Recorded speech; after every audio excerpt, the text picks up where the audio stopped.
First 10,000 MRR, your customers are not always right. Your customers are an experiment. Treat them like an experiment. Do not treat them like the precious, unique snowflakes that they are. Your job is to identify how can you scale those customers. So you could quite possibly treat them badly, rip a feature out of their hands one day randomly to be able to measure the reaction. Remote work has the biggest impact in the developing world because that's where the vast majority of very difficult jobs exist. If you're generating $20,000 MRR on a self-serve model, just by adding salespeople, you could probably add 10, 20,000 MRR just from that customer base, finding the ones that really need your help and then selling them on add-ons, upgrading them to premium packages. It's relatively easy to do. It just requires a large sales org to be able to ramp in order to do it.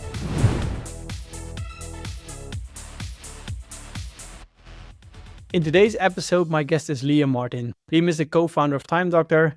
TimeDoctor is a SaaS which helps in time tracking and productivity monitoring.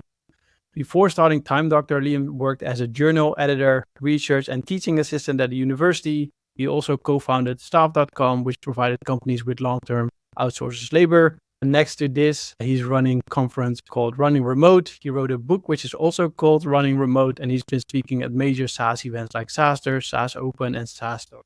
Welcome to the show, Liam. Thanks for having me. Excited to be here. Nice. Let's get to know you and the company. When did you start at TimeDoctor? The company started approximately in 2012. I think our first customer was April of 2012, and it spent about 6 months before that working on it. Me and my co-founder, who is the CEO of the company, Rob, and we had a real problem that we were trying to solve, which was I'd actually had a previous business, which was an online tutoring company, and I couldn't actually equate for the hours worked for those online tutors. So a student would come up and say, I didn't work with my tutor for 4 hours, I worked with them for 2 hours, and then I ended up having to pay the tutor the full 4 hours and refund the student 2 hours, which ended up producing zero money for me. So this TimeDoctor was a perfect solution to be able to equate for hours that people were working remotely. Love it. So kind of just started out of pure frustration. I always tell people, scratch your own itch.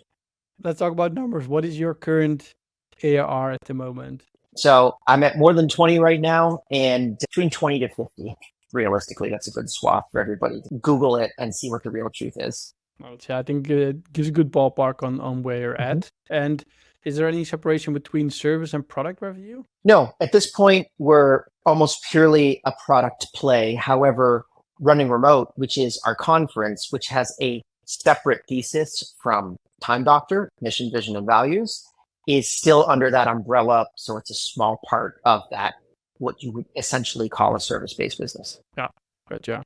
And how many employees do you currently have?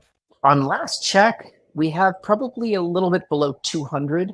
I do know that we're located in 48 different countries at this point because I was just at our executive retreat, and that was the latest number that I got. Nice. I have to ask, are they all remote? Absolutely. We used to have offices, and then we realized that it was a stupid expenditure of money. And this was back in 2017, 2018. So we just shut them all down, and we've been entirely remote from day one. Nice. And if you have to explain TimeDoctor in 1 or 2 sentences, what would you say? It is a time analytics tool for remote workers. Essentially, what we do is we can analyze your workday and specifically tell you what things you need to change in your workday in order to become more productive or focus on any kind of outcome that's really important to you. Because we've identified that most people actually have completely different definitions of what productivity means to them. So we're very agnostic towards that. And then the name definitely relates to what you guys are doing. Yes. And also my business partner used to be a medical doctor. So that's how we came up with it. Nice. Is this your first startup? Yes, I would say it was my first SaaS startup. So I had other companies that I didn't even know the term startup at that point. I had an agency. I had a physical sporting goods company. I had a couple others that were very small, but those probably were the two that were the biggest that I had before I started this business. And did you always want to be an entrepreneur then? Yes. And it took me a very long time to come to that conclusion. I was pressured primarily by my parents to be able to pursue graduate school. So I ended up taking a PhD program in sociology from McGill University. And I remember this so clearly. Was able to teach my very first class, not just as a teaching assistant, but as an actual instructor. I started the semester with 300 students. I ended up with less than 150 by the end of the semester in the worst academic reviews in the history of the department. The department had been running for 186 years, so it was very bad. I remember walking into my supervisor's office and I said, I don't think I'm very good at this. And he said, no, you are not. And then I said, so what do you think I should do with the rest of my life? And he said, you got to get pretty good at this teaching thing if you want to pursue academia, or you need to figure out something else to do. 6 weeks later, I threw a master's thesis under his door and I was out into the real world. And I realized that entrepreneurship, which is what I had done in undergrad, was actually my true calling. And I needed to just come out of the closet as an entrepreneur. Nice. Sometimes you just have to fail, I guess, at something to figure out what you really want. Absolutely. How old are you right now? I am 42. Nice. Do you have an end goal defined with Time Doctor? The mission of Time Doctor, which feeds into everything that we do, Time Doctor, Running Remote, evenstaff.com, which we can get into, is to empower the world's transition towards remote work. So that's been our thesis since 2012. And obviously COVID was a huge accelerator of that mission. But we still think that there's a lot more work that needs to be done in order to be able to get us to that goal. And so that's really the true mission of Time Doctor more than anything else. That maybe goes really well in the next question. What keeps you motivated? I think it's free customer testimonials that come in. I get an email randomly once a week from a customer that says, I would not be able to do my job if it wasn't for Time Doctor. I remember just 3 or 4 weeks ago, there was a guy that used to drive a jeepney. He was running a jeepney, and he is now a virtual assistant, and he has 3 to 4 clients, and he uses Time Doctor to be able to measure the amount of hours that he's working for all of these different clients so that he makes sure he's getting paid. And he just sent us this really great email saying he's now like 6x his income. He was able to give his kids a fantastic future, and he's not stuck in Manila traffic all day long. Yeah, and this is go back to your vision. You want to help people mostly around the world, because I guess in the Philippines, this is a major change for somebody going from a driver to actually VA work and being able to charge for his time. Yeah, remote work has the biggest impact in the developing world because that's where the vast majority of very difficult jobs exist. And so for us, we recognize that we can take people that are very intelligent, gifted individuals and give them a future that they wouldn't have even imagined without the internet, without access to remote work. And they just need a few pieces of technology in order to be able to make that happen. Yeah. Cool. This was a little bit of a fire round. Let's dive deeper now. You already gave where the idea of Time Doctor came from, right? Start up your frustration. Did you know at the beginning already it was going to be such a success? Oof.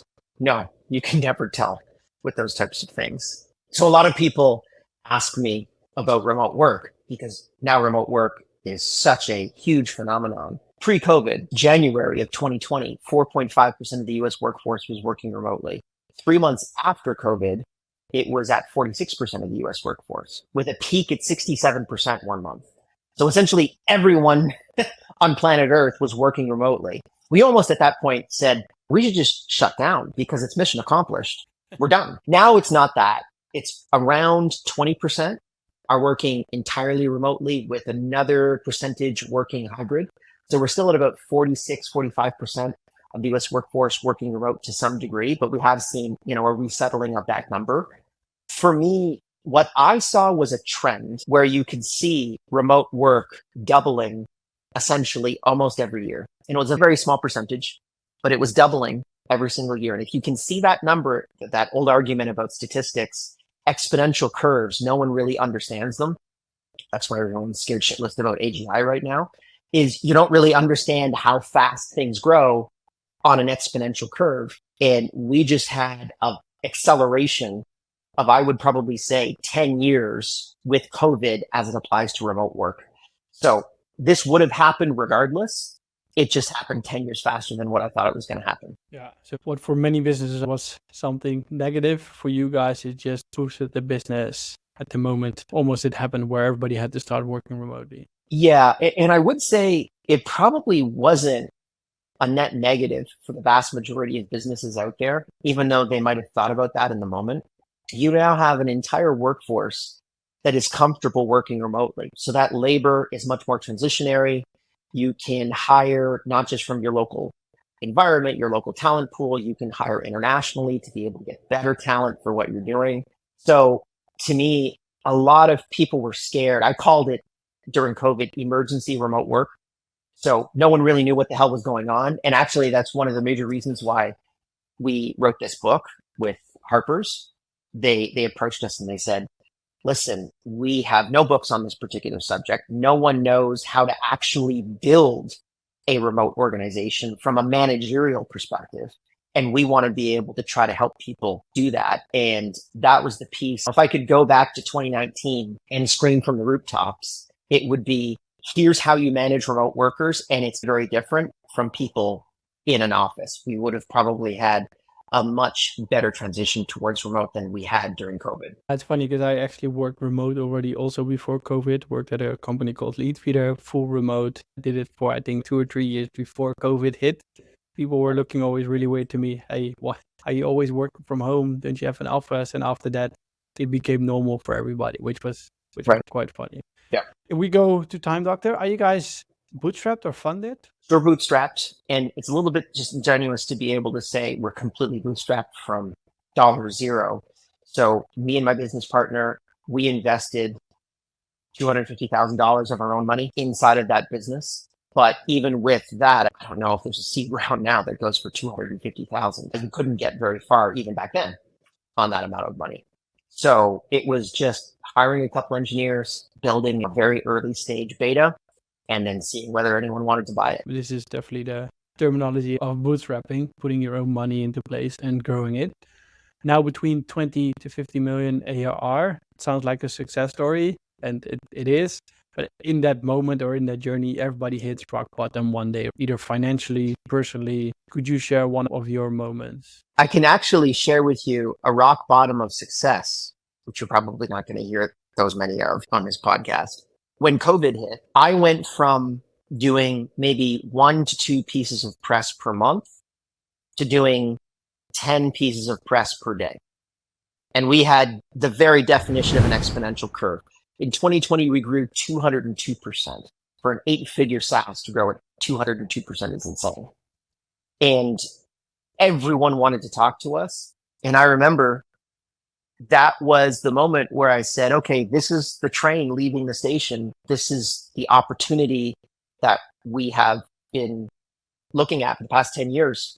We need to be able to execute on this as quickly as humanly possible. And I did. And I worked for 80, 90 hours per week. Now, it was a little bit easier because we were all locked inside of our houses. It was easy for me to just do nothing but work. But my wife was pregnant when COVID hit. She was 3 months pregnant at that point. It was just a lot of stuff that was happening all at the same time.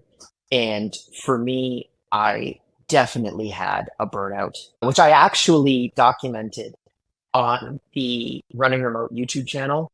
I very clearly documented, here's exactly where I had a burnout. This is what happened to me. This is how long I had to basically just lay on the floor and stare up at the sky for weeks to be able to just get myself back to where I was. And I was just mentally and physically exhausted at that point. And I think that it's interesting as well because burnout is almost always correlated towards lack of success. So if you're very successful at something, like if everything's going really well for you, you're very rarely burnt out. No one really says, oh man, I'm burnt out of all of the money and opportunities that we're generating inside of the business. And that's generally true. And that's actually why it was so problematic for me, because I didn't see it coming. And I literally at one moment, I remember my eye was twitching uncontrollably. Like I could not sit through a podcast and not have my eye twitch constantly. And I went to my doctor and she said, your cortisol levels are off the chart. Like you are essentially at this point a complete mess and you need to be able to stop doing whatever you're doing. And when everything's so successful, you just think, oh, we just got to keep going. Like we're generating all this money. We got to keep going. We got to make sure that everything is moving in the right direction. When in reality, actually, I should have paid attention to my body and stopped at that point, which I didn't do. Yeah, it's really interesting. I don't think you ever hear it, people getting a burnout from so much success. And because it gives you like dopamine, or it gives you the adrenaline, which helps you to keep. I did have that with the cortisol, right? So it was one of those things that it was so exciting and yet also so draining at the same time. And it is one of those things that when you look at burnout, it's almost always correlated towards negative outcomes. It's almost never correlated towards positive outcomes, which I would say in 95% of cases is true. But if you have so much success that it just burns you out, looking at back at it now, I should have actually hired a full staff just to manage my time and all of the work that I was currently doing. And I have that now, and I'm a lot more relaxed. I probably work 35 hours per week as opposed to 80 to 90. That is very easy for me to do. But back then it was me and one assistant running. It was like, okay, do I talk to the Wall Street Journal or CNN this afternoon? Because I have to choose one. It was a very exciting but exhausting time. Yeah. And how did you manage to get out of that situation? I basically didn't work for a month. I just stopped doing things. I told my co-founder I need to stop. And he said, yeah, no problem. We've been working together for over 10 years. So we have like a shorthand, and he knows when I've had enough, and I just had enough, and I had to take that time off. Another big thing for me was physical exercise. So I had not walked into a gym at that point 2 years. So I started going and exercising every day. And that got a lot of that dopamine running through my system, and also reduced my cortisol levels. It's really just a chemical imbalance issue that you need to be able to solve for. And then also too, I got weekly therapy. So that was another big thing for me as well, to be able to make sure that I had someone else to be able to throw ideas against and push back on those different things. And someone who had experience specifically in SaaS was very good. So I had a therapist who basically understood business people and understood SaaS specifically. And that was very powerful, because there would be a lot of bullshit that I would spout, and this person would come back saying, that's not true. Like, that person would keep me accountable for a lot of things. And you don't just want a therapist that's just saying, oh, woe is you. I hope that you do better. Like, just understanding your position is bullshit. You need to be able to take action and get yourself out of these problems as quickly as possible. If you just have a therapist that coddles you, it's not a good therapist. You need someone that's actually good at moving you forward. Let's talk about something positive. Now, again, between 50 million ARR, has there been a certain thing, or I guess COVID, but I guess the things you controlled, what you've done to get Time Doctor to where it is today? It could be anything like strategy, growth, go to market. If you look back, like, what are some key moments where you said, like, we did this and now? Number one, we had a big product differentiator in comparison to everyone else in the space. We were the first company that came out with measuring websites and applications throughout your workday, so that you could actually see, I'm working on a Microsoft Excel document from 2 p.m. to 3:30. And then you could do a whole lot of really interesting data mining of that data, as opposed to just measuring your workday. I worked for 6 hours. What did you do? Did you do anything productive? What did you do with your time? So we were the first ones that really focused on essentially doing workplace analytics, as opposed to just simply time tracking. And that was a big differentiator for us. And we were able to go into the market and say, in comparison to all these other products that just track time, we actually tell you what you did with that time. And then the way that we solved the go-to-market strategy on that was really search. So if I had to nail down one singular funnel that generated the vast majority of our revenue in the early days, it was search. We would just basically write content, get it ranked, and it would be a rinse and repeat type of system that we would do. We had a staff at one point, I think the peak was like 40 people that were just writing content and ranking that content, which was a pretty big operation at that particular point. And the other piece that was easy for us in the earlier days is we were, and we don't like to call it PLG, like product led versus sales led. we like to call it unassisted versus assisted. So we were almost entirely unassisted at the beginning. It was a self-serve trial. You either buy it or you don't buy it. We ended up then adding a sales team in 2018. So 6 or 7 years into the business, we actually added salespeople.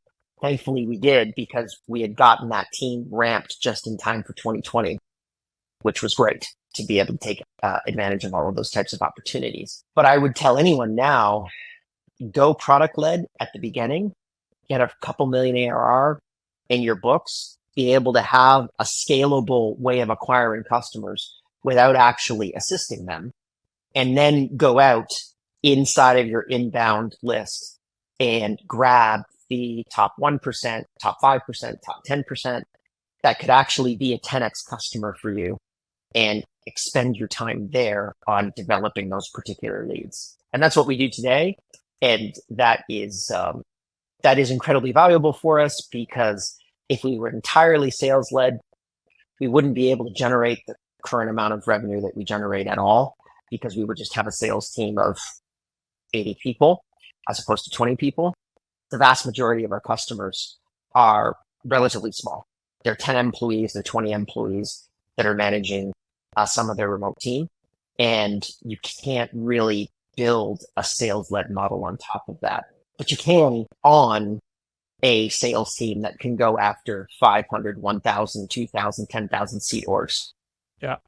I like how you call it assisted versus unassisted, because you look at, okay, what are the qualified leads or qualified signups, and you pick them out based on the qualification you probably ask in during the onboarding, or maybe you enrich it with data you get in, and then you feed them to sales purely on the ones which are going to be relevant to them. Yep. So we have a metric, which is MQLs and PQLs, market qualified leads, sales qualified leads. So when we look at sales qualified leads, they are at minimum 25 seats before we would even look at them.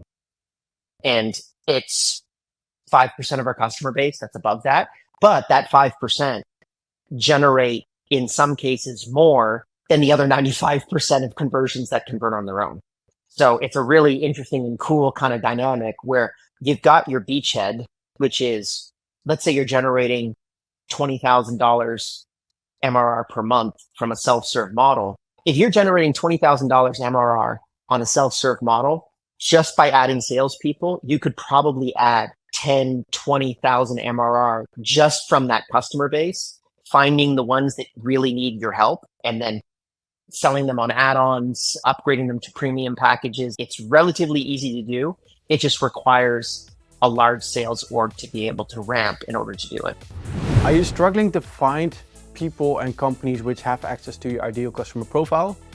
At Redditis, we just launched a second side of the marketplace, which allows you to search, filter, and contact B2B SaaS affiliates which have access to the audience you're looking for. We do this by leveraging first-party data sources. Want to learn more? Go to getredditis.com. And when you say 25 seats, it implicates that they're already a paying client of those 25 seats, or can they also sign up and they have the potential to go to 25 seats plus? So if we look at a company and, oh, that's NVIDIA. Maybe they just bought a seat, or they could have even bought a seat without us even touching them. One of the things that I find hilarious is we still allow people to sign up with Gmail addresses, and there will be so many Gmail addresses that end up being multi-billion-dollar companies that are just testing it out for their own team, or they're just playing around with it, and they just want to put their credit card in and play with it for a month or two. And then we start to see that they're actually much, much bigger. So then that's our hook in to that org. It's an inbound CS play on that side. But even during the trial, our general playbook right now is we go in on the trial, we figure out those 5% of customers that are the big ones, and then we pursue them very clearly. We say, hey, do you need any help? And if they say, nope, we're just fine, we'll say, no problem. We'll be here if you need any help. They're just meandering through the store.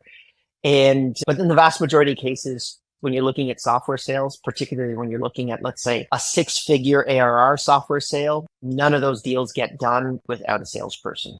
And I wouldn't say none. We have had a couple that have just shown up and have bought $300,000 worth of software per year. For every one of those, there are 50 that need the help. to be able to get you to that point. Interesting. And one interesting thing you said as well, like we actually started blocking Gmail signups. And in your case, you say, okay, people actually try it out first. Maybe that's the nature of the product as well.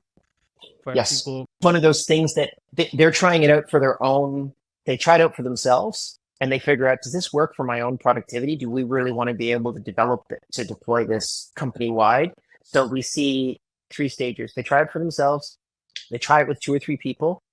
And then at that point, they deploy it to 500 people.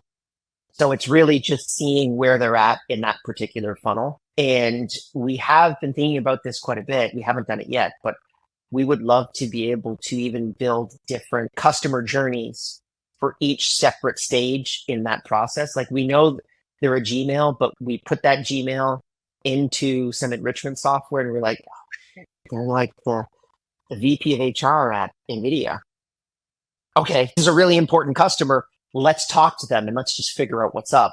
That's the stuff that at this point we're doing well, but it would be great. It's on our roadmap of something that we want to add in to just say, hey, the people that say that they don't need any help, you respect what they're saying, but then you also just make sure that you're hanging around. Like maybe I'm telling you more about the enterprise features of our product, even though you're one particular seat, but we know that we've qualified you inside of the enterprise bucket. I think that's an interesting development. And are people really waiting for, are they expecting that? Are they not just trying it out for themselves? I think that there are going to be fun things to find out in that process. Yeah. The other thing is that's really cool is because we can see website and application usage and we do it en masse, we can very clearly identify the health of a customer because we could say, hey, how often are you using our product? What are you using our product for? That's a really important indicator for us that maybe a customer wants to expand as an example. We know that if someone is using the product at 80% capacity, so let's say they have 100 people and the amount of hours, there's 8 hours a workday per 100 people in that org. If they're using those hours at 80% capacity, they're probably at like full engagement. They love the product. And that's at the point where we would be able to swoop in and say, who else do you know that loves this product? And that's without even looking at NPS. Like I can tell you, if they're using the software this much, they're probably going to have an 8, 9, 10 on NPS. And we can go in and say, who else are you interested in telling about our product? Are there any other seats that you want to be able to fire up? Is there another department inside of your organization that you want to be able to go after? There's a very large, it's a top 3 customer for us. And they actually are divided amongst a lot of different countries and states. So they all act as like separate cells inside of those organizations. And we have maybe 5% of that org at this point. And we know that if we fire up the other 95%, it's like 100 million ARR in our pockets, but you have to resell yourself every single time. And we literally are actually building a small sales team and CS team just for that one single client, because it's so important for us that it could be a huge growth partner that could take us to, 100 million ARR, no problem. Interesting. Really interesting. And I think one topic you also covered, customer health score. Like definitely, if you're listening and not doing it, make sure you have one. So really to identify who's using your product. I did a podcast as well, Mike Drive from Leadfeeder, where I used to work as well, head of customer success. Nice one to listen to. It gives you so much insight. As you mentioned already, you can quickly identify who loves the product, so you don't need the NPS score anymore. Well, we talked about a personal challenge, right? Has there been a big company challenge? Many, most likely. Yes. Can you give an example of a big company challenge you faced and how you got out of that one? Software stopped working for 3 days. Everything shut down. And for a time tracking company to not be tracking time for 3 days is a big problem. When I work out all of the numbers and look at the long-term impact on churn and the customers that we would have gotten from that customer segment, we had permanent damage to our NPS. Not permanent. It took about 2.5 years for our NPS to recover from that impact. And it probably cost us like, at this point, 10 million ARR. It was bad. And I remember actually sitting at our company retreat 3 months before this crash happened. And we were sitting with all of the other engineers. And one of the engineers said, we're not going to be able to be like, we're not stable enough to be able to keep running. We need to do a refactoring project this quarter. And I think it was 8 engineers. And one engineer said, we need to refactor it. The other 7 said, no, we're solid. We're rock solid for the next year. 3 months later, the entire software basically collapsed in on itself. And that was just a horrible experience because a lot of these customers are my friends. And it's horrible to get an email from one of your customers that's a friend of yours saying, hey, Liam, you got to fix this in the next 12 hours or I got to find another solution. And that's just heartbreaking because the SaaS product, it gives people so much freedom to say, you're going to pay a slight increase on the monthly cost of this software. And in exchange, I'm going to make sure that your software works 24/7 and I'm going to update it every single quarter, month, whatever. It's not a problem that you need to deal with. That's the magic of SaaS. You can leave whenever you want. And they did. And we lost, as I said, millions and millions of dollars worth of revenue. I would not wish that on my worst enemy. I can imagine 3 days sounds like a short period, but if people rely on you tracking time, then 3 days is going to be a really long time. If we talk about like maybe some, not mistakes, but maybe regrets, if this could be one, like listening to the engineer, what do you regret as well you didn't do maybe sooner or you didn't do at all? I think I could probably focus on COVID for that because March of 2020, it was just insane growth. At that point, I could buy a customer and the buyback period was 2.5 months, whereas previously our ROAS was maybe 12 to 14 months. Probably I should have put every single dollar that we had into buying customers for those first 3 months. If you go into any type of SEO tool and you just type in remote work, you're going to see like a massive spike in March where just all of these keywords didn't 10x, they 20x. There was just so much more people that were looking and trying to learn about this particular subject. And we did relatively well.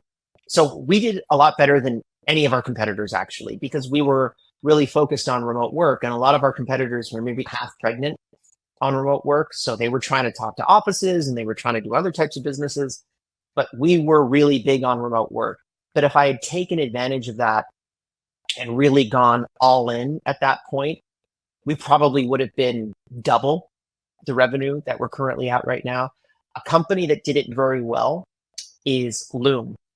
So Loom, about 2 weeks into COVID, made a decision, got them to a $900 million exit. We're going to make our product free.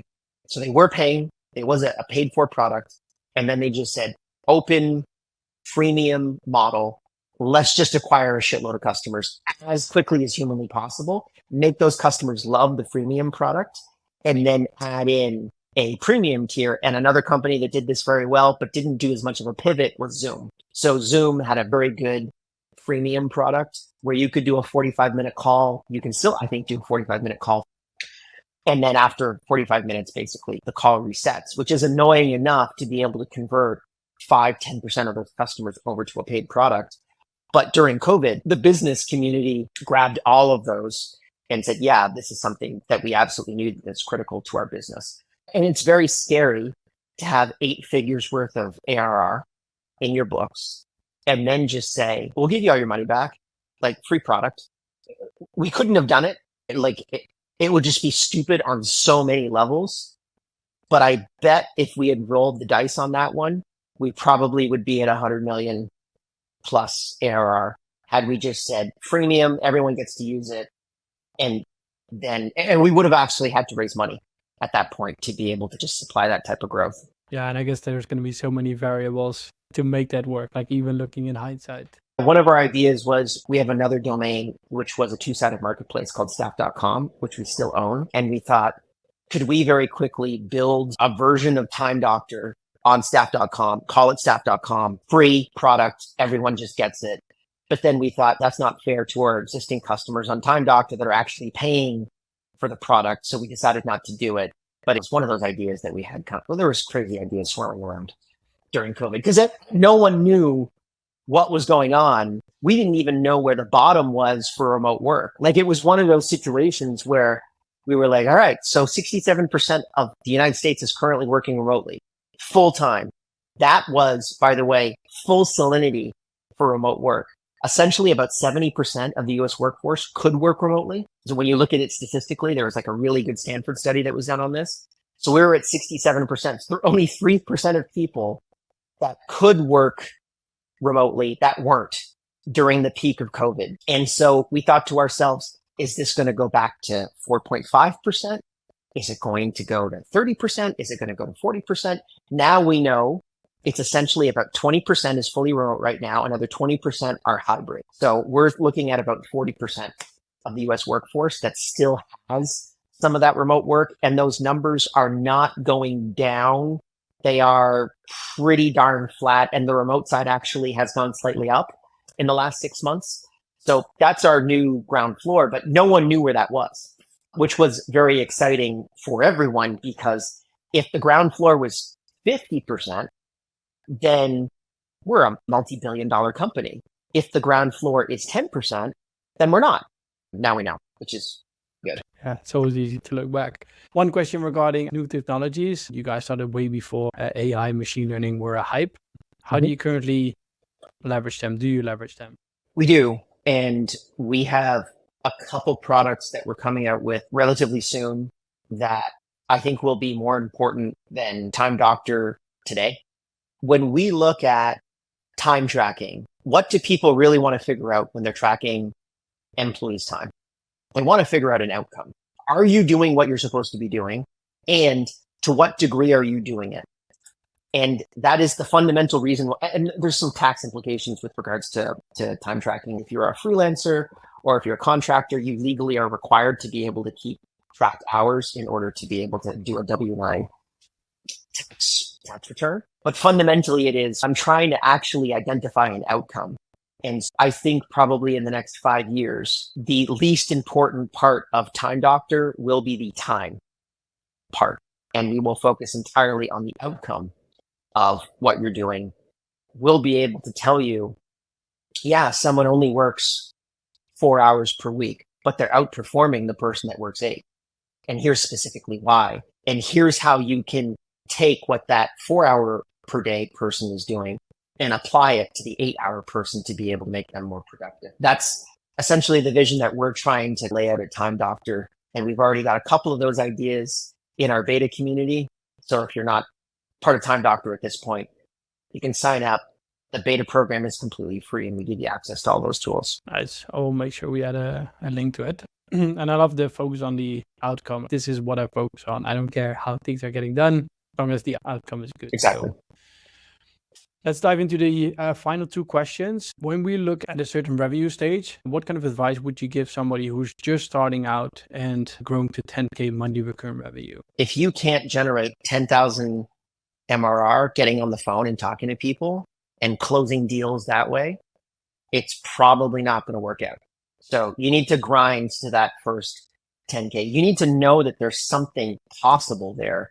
And so I would say that's the first stage. We generated, and I remember specifically on staff.com, we generated the first $500,000 just off of my phone Rolodex. Hey, I always heard that you needed a bookkeeper, but we have, do you want to go and check them out? That kind of a thing. 10,000 MR. And then I would probably say outside of that too is how you got to that first 10,000 MRR is probably not the product that's going to get you to 100,000 MRR. So don't be married to it completely. We originally in Time Doctor, a core component of the application was a project management system. And it was like time tracking and project management combined. And we tried to pitch this to so many people that were active customers of ours. Why aren't you using the project management component? And they said, oh, well, we're using Basecamp, or we're using Asana, or we're using Notion, or we're using Monday.com. And we're like, yeah, but this is free. This is included with what you're, with Time Doctor. And they just said like, screw off. We don't like it. We're not willing to try that. And we realized, and I got a really good piece of advice from somebody, which was one day on the dashboard, we had the project on Time Doctor, and we ran an experiment where we just removed it from the dashboard. And the outcome was, how many angry letters do you get from the link disappearing? Like, it still exists inside of the app. Let's just remove that link from the dashboard and see how many angry letters, emails that we got. We got 3, and we probably had 1,000 customers at that point. And we were like, let's not do that anymore. Like, that was probably a third of our engineering budget was building this project management system. And we just realized that it was really stupid for us to be able to do it because no one was using it. I would also say too, first 10,000 MRR, your customers are not always right. Your customers are an experiment. Treat them like an experiment. Do not treat them like the precious, unique snowflakes that they are. Your job is to identify how can you scale those customers. So you could quite possibly treat them badly, rip a feature out of their hands one day randomly to be able to measure the reaction of that activity. Because if you're at 100 customers, 200 customers, when you're at 10,000, no one will remember. But when you're at 10,000, everyone will remember. So you need to be able to make sure that you've figured all that out before you're at that stage. Nice. Yeah, because I think we're going to, I guess, the next stage you were talking about. We passed 10K MRR and we're going to make a huge jump. I know we're going to grow towards 10 million ARR. What kind of advice would you give SaaS founders here? Actually, I would probably define that in a couple different tranches. The first would be a million ARR. At that point, you probably still need to do everything on your own. Million to 5 million, you're starting to delegate some responsibilities, but you are still essentially executing on the vast majority of things that need to be done in the business because you can't afford really good people, particularly if you're bootstrapped. 5 to 10 is you at 10 million, you should have no job in the business other than strategist. Because if you are still in the business in any context, every single thing that you're doing in the business should definitely be done by someone who's better than you. And at $10 million, you can afford to be able to hire out all of those different positions to have someone that's better than you. That's why I'm talking to you as an example. It's one of those skills that essentially someone that you're going to interview, you don't want like the VP of XYZ, VP of marketing to be able to come on for Time Doctor. You generally want one of the co-founders of the business in order to be able to do it. And it's just something that I can do during this point. But outside of like setting mission, vision, and values with Rob, the CEO of the company, and working on PR and then doing some of the research and development, like direction, visionary direction. Those are my 3 separate things that I do inside of the business. I couldn't replace anyone to be able to do those particular jobs. So that's why I'm doing them. And you should extricate yourself from everything else that is mission critical towards the operation of the business. Love it. Let me see if I can summarize a little bit the episode of today. Having a big differentiator is a great go-to-market strategy, especially at the beginning. Go product-led first, build a scalable way to acquire customers, as you call it, unassisted versus assisted. Make sure you start assisting them later on. Search has been a great revenue channel for you guys. Build a customer health score to identify people who love the product, so you don't even need NPS at that point. Grind through the first 10K MRR. Your phone is going to be your best friend. Want to know if people love a feature or product? Just delete the link and see how many angry responses you get. Start delegating after a million ARR. After 10 million ARR, you should not have a job anymore.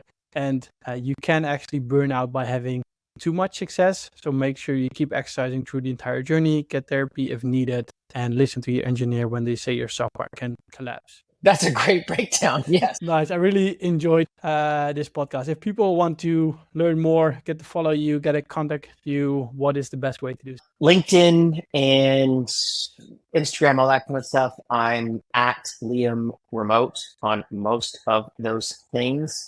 If you really want to go deep, go to my YouTube channel, youtube.com/runningremote.